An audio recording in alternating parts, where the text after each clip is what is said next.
கமல் செய்தது தியாகம் அல்லங்க, துரோகம். தன்னுடைய கட்சிக்காரர்களுக்கும் வாக்களித்தவர்களுக்கும் துரோகம் செய்திருக்கிறார்.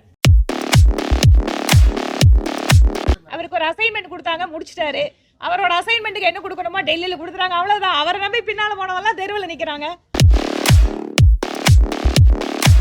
இதையெல்லாம் மையப்படுத்தி எங்களுடைய தேர்தல் பரப்புரை நிகழ்ந்து கொண்டிருக்கிறது. தேர்தல் புதுச்சேரியிலே இண்டி கூட்டணிங்கிற பேர் மட்டும்தான் இருக்குது, ஆனா கூட்டணி கிடையாது.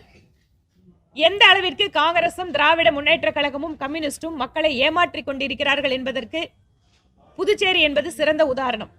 ஒரே தொகுதியில 2 கட்சி வேட்பாளர்கள், யார் சொல்றத கேட்கறது கிடையாது. எந்த விதமான ஒருங்கிணைப்பு இல்லாத, எந்த விதமான ஒற்றுமை இல்லாத இந்த இண்டி கூட்டணிக்கு வாக்களிப்பது என்பது புதுச்சேரி மக்கள் தங்களுடைய தலையில் தாங்களே மண்ணள்ளி போடுவதற்கு சமம்.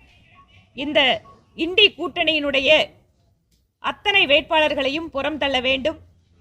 இம்மாதிரியான சிறிய மாநிலத்தில் கூட இவர்களால் ஒற்றுமையாக செயல்பட முடியவில்லை என்றால் இவர்களால் எப்படி இந்த மாநிலத்தை வளர்ச்சி பாதைக்கு எடுத்துச் செல்ல முடியும்? இதையெல்லாம் மையப்படுத்தி எங்களுடைய தேர்தல் பரப்புரை நிகழ்ந்து கொண்டிருக்கிறது. தேர்தல் எதுங்க ஃப்ரெண்ட்லி ஃபைட்டு? 2 பேர் ஒன்று வந்து அட்ஜஸ்ட் பண்ணிக்குவாங்களா? 2 பேரோட வாக்கியம் அப்புறமா எலெக்ஷன் கமிஷன் ஒன்னா சேர்த்துக்கொண்டு சொல்லுவாங்களா? ஃப்ரெண்ட்லி ஃபைட்ல லாஜிக்கே இல்லாம மக்களை ஏமாற்ற முடியுங்கிறதுல இதெல்லாம் ஒரு பதில். இது ஃப்ரெண்ட்லி ஃபைட்டா? நிச்சயமாங்க.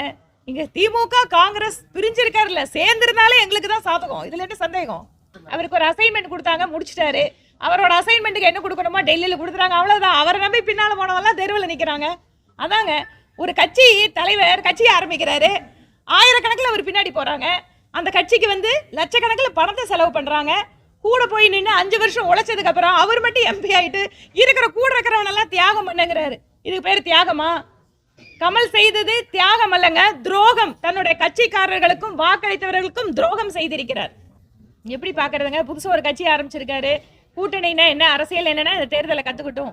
எங்களோட கட்சியில் இப்பதான் தேசிய தலைவர் அறிவிச்சிருக்காங்க. இப்ப 5 மாநில தேர்தல் முடிஞ்சதுக்கு அப்புறம் தான் தேசிய பொறுப்புகள். இதெல்லாம் எக்ஸ்பிளைன் பண்ணோன்னா அவர் இந்த மாதிரி யாராவது கொஞ்சம் எடுத்து சொல்லி இருந்தா நானும் புரிஞ்சிருப்பேன் அப்படின்னு தான் சொன்னாரு. நம்ம மரியாதைக்குரிய ஒரு தலைவர் அவர். தன்னுடைய கட்சியவே ஒட்டுமொத்தமாக பாஜகவை நினைத்துக் கொண்டு எங்களுடன் மிக சிறப்பாக பயணம் செய்து கொண்டிருக்கிற, எந்த ஒரு பணிகள் கொடுத்தாலும் கூட உடனடியாக செய்து முடிப்பவர். அவருக்குன்னு சில ஆதங்கத்தை தலைவர்கள் கிட்ட பேசியிருக்காரு. தலைவர்கள் நிச்சயமா அதை கவனிப்பாங்க. ஒரு 10 நாள் கழிச்சு வாங்க, அனைவா 200க்கு மேல இருக்கும். நாங்க சொல்றோம். இப்பதாங்க ஸ்டார்ட் ஆயிருக்கு, போக போக பாருங்க.